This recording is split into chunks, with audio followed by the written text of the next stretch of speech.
What have you made of part of these final few weeks of the Biden administration? We saw a day where the most pardons ever were given. Yeah, I mean, it almost harkens back 8 years ago during the first inauguration period and the transition period after Trump was elected. I think Barack Obama gave a lot of high-profile commutations and pardons, I believe, to Chelsea Manning, just one of them, if I recall correctly. I think for Biden, it's trying to solidify a legacy and, obviously huge disappointment with him, not just among the general electorate, but a lot of his own voters. And because of that, doing stuff like giving commutations, showing kind of pivoting towards being more pro-criminal justice reform in these final days is a good way, I'm sure his team believe, to solidify his image going forward. Yeah, what about FBI Director Chris Wray? He'll be gone before Trump comes in? Yeah, and I thought that was interesting compared to 8 years ago when, James Comey actually had to get fired by Trump after he took office.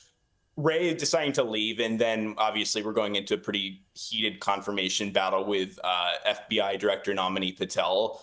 I think that Wray's resignation off the bat kind of shows that he doesn't want to have to deal with trials and tribulations of being in a second Trump term. I think that he'd prefer to just leave, probably go into a really lucrative job in the private sector rather than have to try to tread water in the Trump admin for a few months before inevitably getting fired. So that's kind of my read on it. What about the tariff situation? A lot of Americans are fearful that some of the chat around large tariffs to other countries could come back and burn them. Totally. I think it's interesting because I think it's pretty much among economists, both left and right.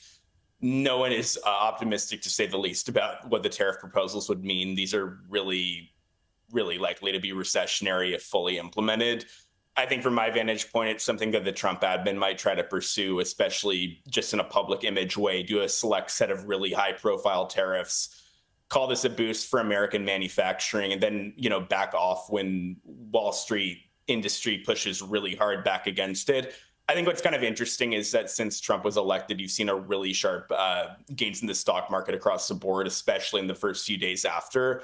People have noticed that it doesn't seem like Wall Street is really pricing in the prospect of tariffs, which I think is interesting. But yeah, I think that's the single biggest variable, because if you do have these tariffs of this size, the recessionary impact is pretty much likely, and that would be really damaging to the GOP in 2026 midterms and 2028 election, I think.